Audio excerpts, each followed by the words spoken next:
Hi, I'm Sarah. I'm Sally. I'm Charlene, and we are Recruitment Officers. Hi, I'm Jacob Hickman, and I'm a Recruitment Officer here at Teach First. Hi, I'm Sarah. And I'm Adam. And this is our application top tips. So in our screening team, we've noticed several recurring errors that come up in applications, and me and my colleagues are going to share our top tips so you can avoid these pitfalls and successfully pass our screening. So before we look at these pitfalls in detail, we just want to quickly begin by speaking about the information we request within the applicant portal. You may have already seen that our applicant portal is built up of several sections: My Details, My Applications, Tasks and Events. So our screening team will review the My Application tab when you submit your application, which includes the following sections. So first of all, your education, secondly, your answers to our competency choice questions, and then finally, our situational judgment test. So this means that our screening is conducted blindly and we don't see any of your personal details or your career history until a later stage. So it is your answers to the competency choice questions and the SJT that are reviewed first. And if you meet the criteria we're looking for, we'll then proceed to look at your education history. With this in mind, and the competency answers being at the forefront of your application, the team and I are going to run through 5 main pitfalls our applicants fall into. Before doing this, I'm going to run through the importance of understanding our competencies.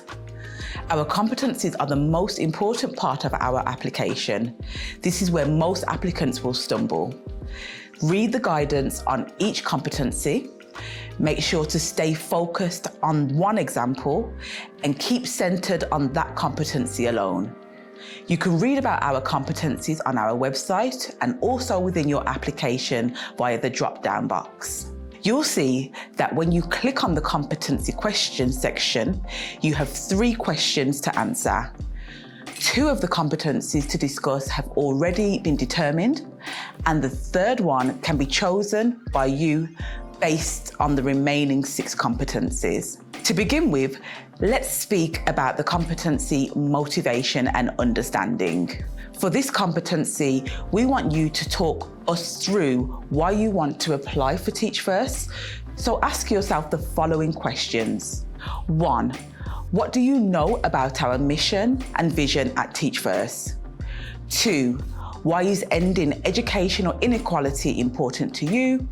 And 3, what is your understanding of our ambassador network and the incredible support you will receive by training with us? As much as we want to hear about your motivation generally to become a teacher, it's important that you tell us why you think you're a good fit for our training program and why our mission is important to you. The next competency you'll need to discuss is on leadership. For this competency, you will need to use the CAR method, which stands for context, action, result. We ask for our applicants to use this model to make sure they're providing a well-rounded answer.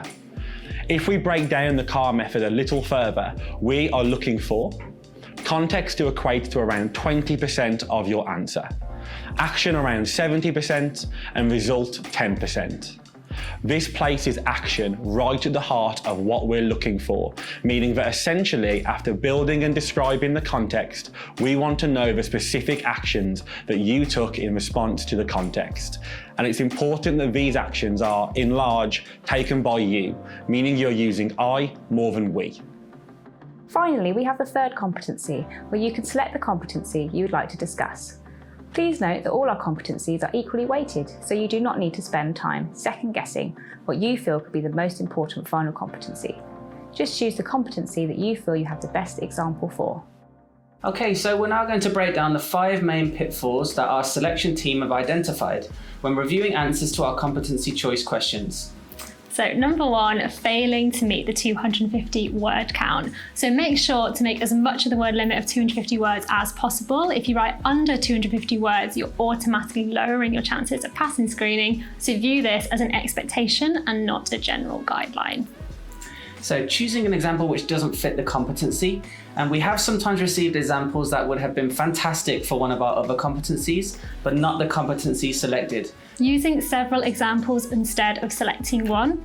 So when answering our competency question 2 and 3, we aren't looking for several examples of when you've demonstrated leadership skills and the selected competency. We are looking for one sole example that is well developed. So if you're giving more than one example, you need to use the CAR method for every example given. And with a 250 word count limit, you just don't have enough words to develop your answers in the level of detail that we need. Yeah, and spelling mistakes. So make sure to check for spelling and grammatical mistakes. So 5 or more mistakes will automatically see your application fail. Of course, it could help to ask a family member or a friend to proofread your work to check for any final mistakes. They're not dedicating enough time to the application. So when it comes to application, don't rush it, set the time aside, and if possible, try and look out your qualification certificates ahead of time so that you have all the information that you need at the ready. It can also be really helpful to establish a goal you want to submit your application by to not lose momentum. So those are our 5 common pitfalls to avoid in order to pass our initial screening. So I really hope that you found this video helpful. If you have any final questions, please don't hesitate to reach out to your recruitment officer. Best of luck with your application. Good luck with your application. Do you need a show?